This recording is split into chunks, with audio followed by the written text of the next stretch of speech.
This will be done through many political rallies and meetings at constituency level. We shall release a program for this particular activity in a week's time. We call upon all members and supporters to embrace this program. As a matter of fact, we are now going down from that level where we were, speaking at sub-regional level in rallies involving probably a handful of people, to be going to the center or the theater of politics of this country, and that is the grassroots level in this country. And so really, in engineering terms, we were bush clearing as we went around the country carrying out political rallies. We are now going to shape and form the roads. And that way we believe we shall emerge stronger, shall be able to empower candidates, we'll give citizens vital information, we will charge up or flare up the citizens to demand from this sleepy government, to demand from this lazy government, because that is how we can describe them. NRM has been in power for 40 years now, and there is nothing really much to show for the 40 years of their existence in power. Instead, we see Mr. Museveni trying to extend his stay in power, and the prophecy of 50 years brought to the fore by the late Professor Nawiso seems to be coming to a reality, and something that the FDC would like to stop. Finally, I would like to address you on matters of the Electoral Commission roadmap. According to the National Electoral Commission roadmap, it is expected that the next president of Uganda will be announced around January next year. Under the Constitution, the Electoral Commission is mandated to provide or deliver free, fair, and equitable environment for all citizens to exercise their democratic right. However, the Commission that is single-handedly chosen by Mr. Museveni has repeatedly amended this electoral roadmap with minimal communications to citizens and political party leaders, who are key stakeholders in any election. One critical amendment that demands attention is the update of registers. Without this exercise, we cannot have a full complement of voters. Without having a full complement of voters, we are not going to give people the freedom in totality to exercise their civil right of voting their leaders.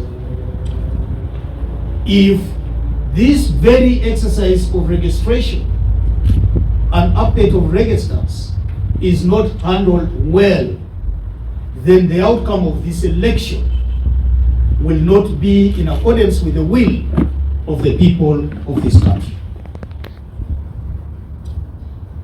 The Electoral Commission intends to conduct this exercise from the 20th January to the 10th of February 2025, a period of only 21 days for such an essential exercise. This exercise, as I have said before, involves registering new voters and updating voter details. Of course, no change of voting area by those who may be interested to do that. Changing their polling stations. Originally, the amended roadmap had scheduled this process for 25th January 2021, allocating only 23 days. As the FDC, We are deeply concerned about the limited time allocated to this critical exercise. We strongly believe that a voter registration and update exercise of this magnitude requires at least 2 months. You know, we're looking at about 18 million voters in the next election. And you are stampeding these voters. You know, their core work is not to register to vote, not even to move from one polling station to another. They have to make a living. And so having this kind of exercise involving many people just taking place within 21 days without proper civic education is failing the citizens of this country. The Electoral Commission's approach to managing this process appears rushed, uncoordinated, raising serious concerns about the preparedness of this election, the preparedness of the Electoral Commission for this election. We need to be reminded that Mr. Museveni and 26 others decided to go to the bush on account of an election that did not go well, leading to the death of over 500,000 people in the Luwero Triangle of Buganda.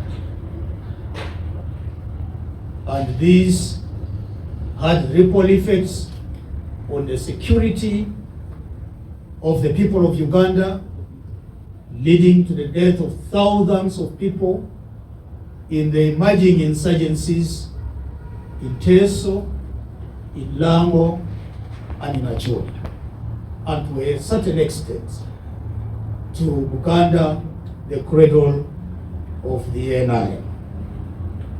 And I think we should be alive to the fact that we need to avoid any conflict emerging from a contested outcome of an election.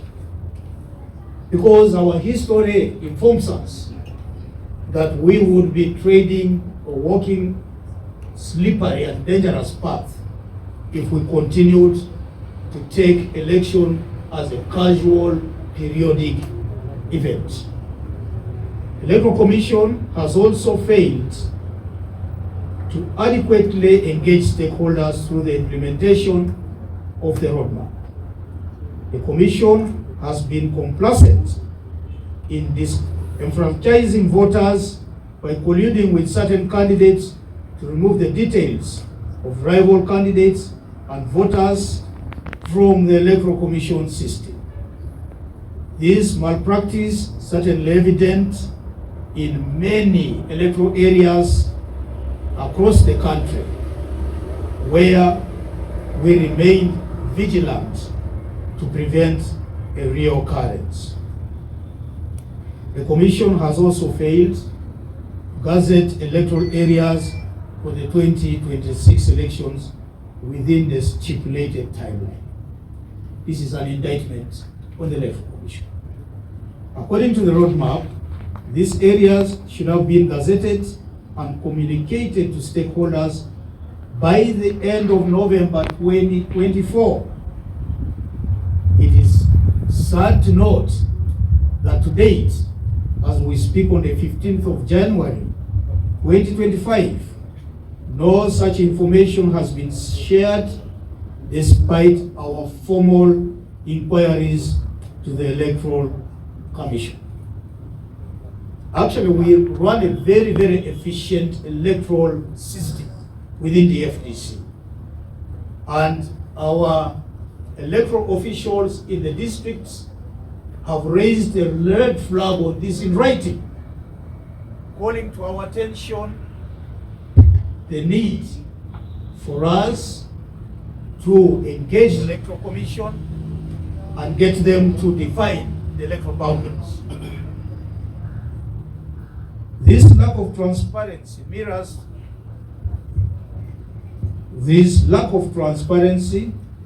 mirrors the confusion witnessed in 2020 where electoral areas were gazetted just days before nomination, causing challenges for candidates and stakeholders. You can trust that if you are going to compete, if you expect to vote, you need to know where you are going to compete from and where you are going to vote from. This information is not clearly available to people who are now preparing, putting in a lot of resources, exciting voters who may never get to vote for them. This deliberately orchestrated malpractice, which is criminal, which previously cost us the Soroti City East parliamentary seat, must not be repeated. And this is a call to the Electoral Commission to do their work. This is also evident in the districts of Kampala, Wakiso, and Mukono, which confusion caused by the Electoral Commission we wish to protest in the strongest terms possible. Finally, voter or civic education is a fundamental component of any electoral process. The electorate needs to know why they are going to vote. They need to know why they have got to vote candidate A in preference to candidate B. They need to know the people, the functions of the people whom they are going to vote. And therefore, to avoid voters voting on the basis of who is going to give them money, who is going to provide goodies, who is their relative, who is going to be strong at coercing them, they need to know the value of their vote. They need to know what to consider when looking out to a person whom they will vote for to represent them.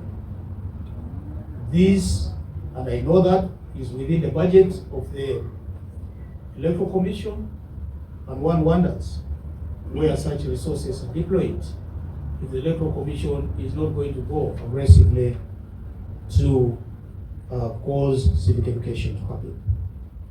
In light of these issues, the FDC calls upon all its leaders, members, and well-wishers to mobilize and inform the public about the importance of participating in the voter update exercise. One of the things that we are going to be doing in the fields is partly to play the role of the Electoral Commission, another failed institution of the NI that has let down the people of Uganda. You have an Electoral Commission that has taken a slumber and doesn't seem to be paying attention to what their roles and duties are. We also urge, especially the youth,